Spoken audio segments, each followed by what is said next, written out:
Good evening. I'm going to be presenting my speech on the topic of the California water supply. First, we're going to start off with the story. Now, I want you to imagine yourself in Southern California without Hollywood, our many freeways, and our massive population. Difficult, right? Well, that's where we were only merely a century ago. One of the factors that contributed to our major success and growth was the creation of the LA Aqueduct.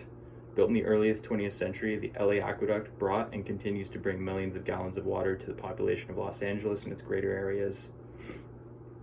The one water source that the LA Aqueduct drew heavily upon was the Owens Valley River in northeastern California. As a result of the city of LA buying the majority water rights to the Owens Valley, many of its residents suffered negative consequences as they were a majority farming community. They felt as though their water was being stolen from them due to LA buying their majority water rights, and leading into the market crash of 1929, the Great Depression. Their economy faltered and many struggled to recover. Now, although it may not be evident from the story, a similar trend is emerging as our current water supply is shrinking. An article from March of 2017 published by Zero Hedge supports this. The article reads, "The primary cause of the so-called drought, as defined by a shortfall in total water resources, is that the demands for water use by people, agriculture, industry, and the environment exceed the total combined water resources on average. As it stands today, allowing this primary culprit for the drought to continue in full force and effect will accelerate the rate of groundwater depletion with a continuing net loss of stored water in California's major aquifers. When the carrying capacity of any resource is exceeded by the demand on the resource, the end result is usually the depletion of the resource. So we're using more water than we're actually gaining. So I propose today, as California's population continues to grow, we should have state and federal policies that protect our citizens' water supply so that it's managed for us to have enough in reserve to last long dry periods, as well as policies to enable more use of water recycling systems to bolster our reserves for ours and future generations." Now you may be asking, how does this affect all of us? As I assume most of us understand how expensive it is to live here, it will only serve to raise the cost of living, which some of us simply can't afford to maintain. These policies would help retain and lower our current cost of living. First, we're going to explore the current situation of our dwindling water supply. Then we will see how we got to the current shortage, how it is and will affect us. Finally, I will show a plausible solution to our water supply issue. Our current water supply issues. How are we as Californians affected by this shortage? The impacts on us so far have been various. Some cases are more significant than others in the state. Many face issues of lower water quality as well as increased utility costs. A lot of this can be contributed to climate change, causing a drought lasting from the years of 2011 to 2017, affecting many low-income residents of Northern California. A testimony from a House Natural Resources Committee hearing by Jonathan Nelson, Policy Director at the Community Water Center of Visalia, California, in February 2019, shows how one community was impacted directly.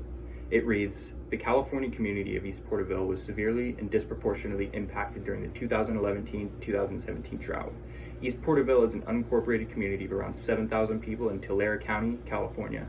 Up until recently, due to inequitable development patterns, nearly all East Porterville residents were served by private domestic wells.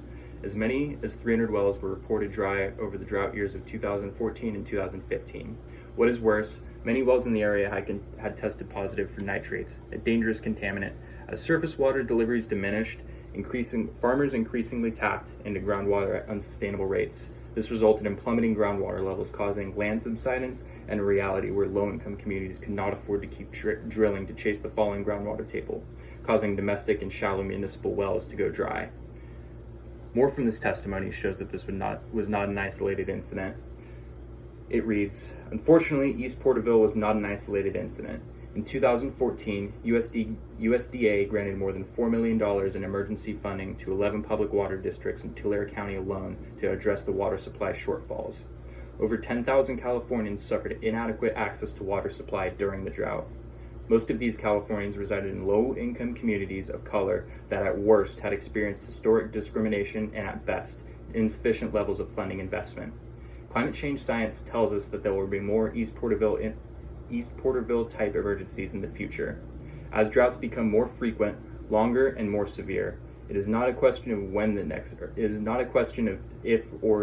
if the next drought strikes, but when. It seems that a lot of these issues with our water supply lie within unsustainable well drawing practices. When these farmers start drilling, even more problems arise with the groundwater supply. Subsiding ground in the heavily tapped groundwater systems also caused the aforementioned LA aqueduct to sink so much that it has to be electronically pumped in certain areas of the 233-mile-long structure.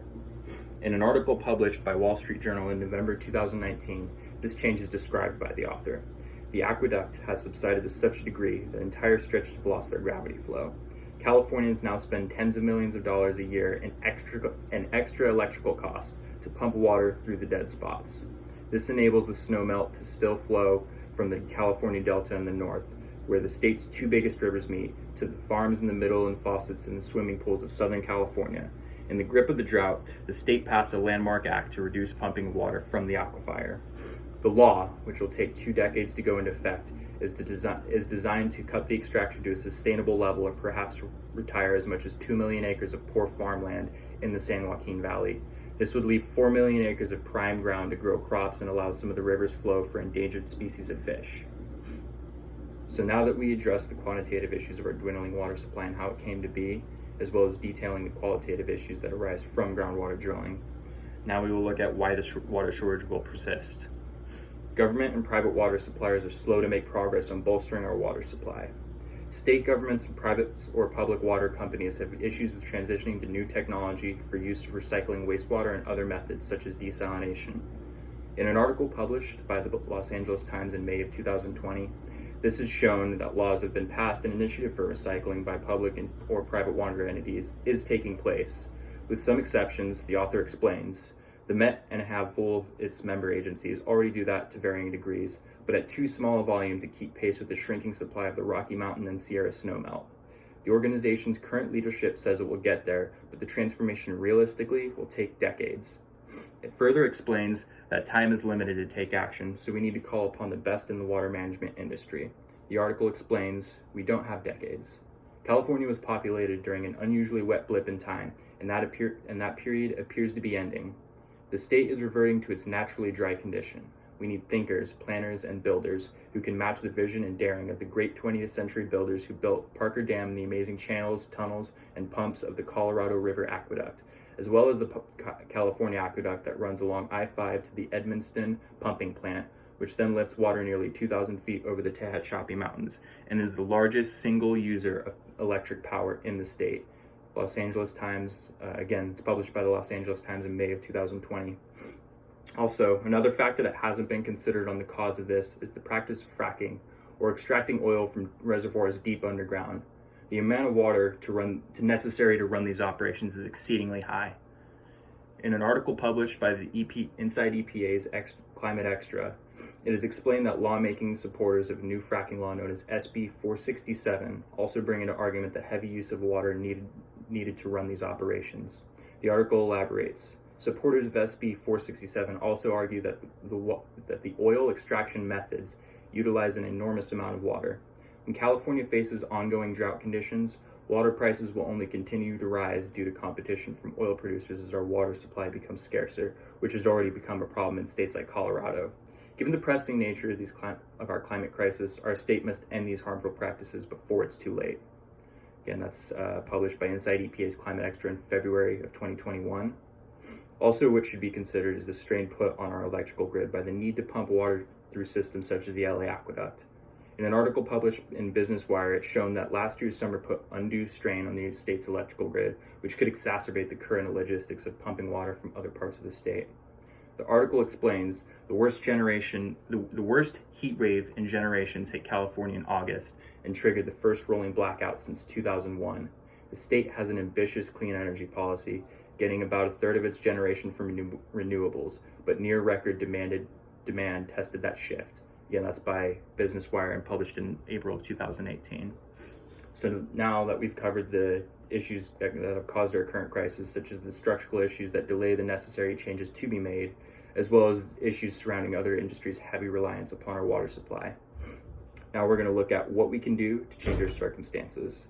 Our government and water providers need to work together to focus on the conservation of our water resources as well. They need to put new methods on a fast track to completion. To make sure that we are well prepared against any further droughts, our government and water providers need to maximize their efforts to change our current situation. This will ensure that the citizens of our state will be able to secure and continue to reside here safely if that's what they choose. One such solution presented in an article published in September 2020 by Matt Szabo of the Daily Pilot informs us of a delayed vote in the issuing of a permit for a desalination plant to be constructed in Huntington Beach, California. There seem to be many issues in regards to getting the necessary approval from local government, as well as considerations that need to be taken for the environment. The article states, among the issues that Poseidon required more time to address were the need and cost of desalinated water, the Orange County Water District's commitment to purchase supply, the harm to marine life caused by the facility's intake process, and whether the Bolsa Chica Wetlands Marine Life Mitigation Plan satisfies California's requirements for seawater desalination plants. Again, that's by Matt Szabo. It's published in September 2020 by the Daily Pilot. Projects like these are vital for conserving and rebuilding our shrinking water supply and will secure our future growth as one of the world's largest economies as a state. The local and state government need to prioritize these solutions and work closely with the companies willing to make these projects happen. Poseidon Water Company must work diligently to ensure that they meet their requirements for this project and show transparency in their operations. Doing so will help the process along faster for this project to become a success. In another article published in January 2017 by Ben Brazel of the Daily Pilot, the proposed Poseidon water plant in Huntington Beach would produce significant quantities of water to be able to be used by the county and its citizens. The article states, people who support it say that building a facility that would produce 50 million gallons of water as salt wheat,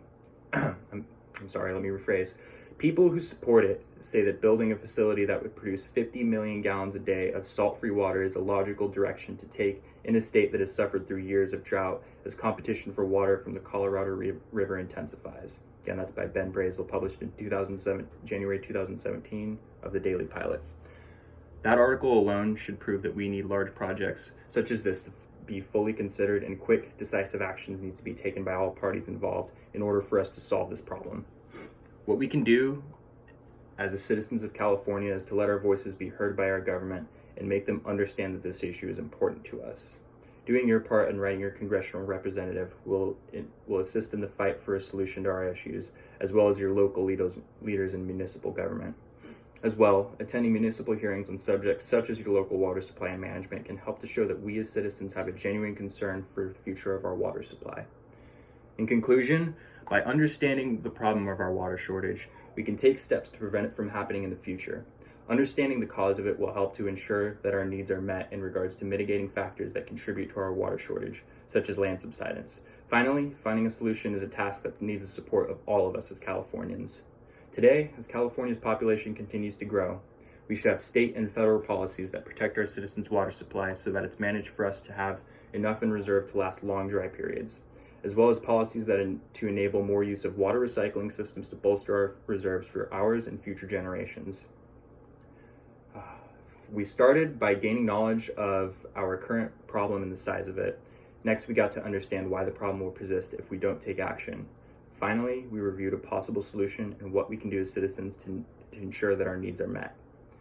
Through mistakes made in the past, we can learn and look back to understand the sacrifices needed to be made to make this state what it is today. By being able to find and create solutions in the present, we can build a sustainable place to continue to make the tomorrow of California. That's the end of my speech. Thank you.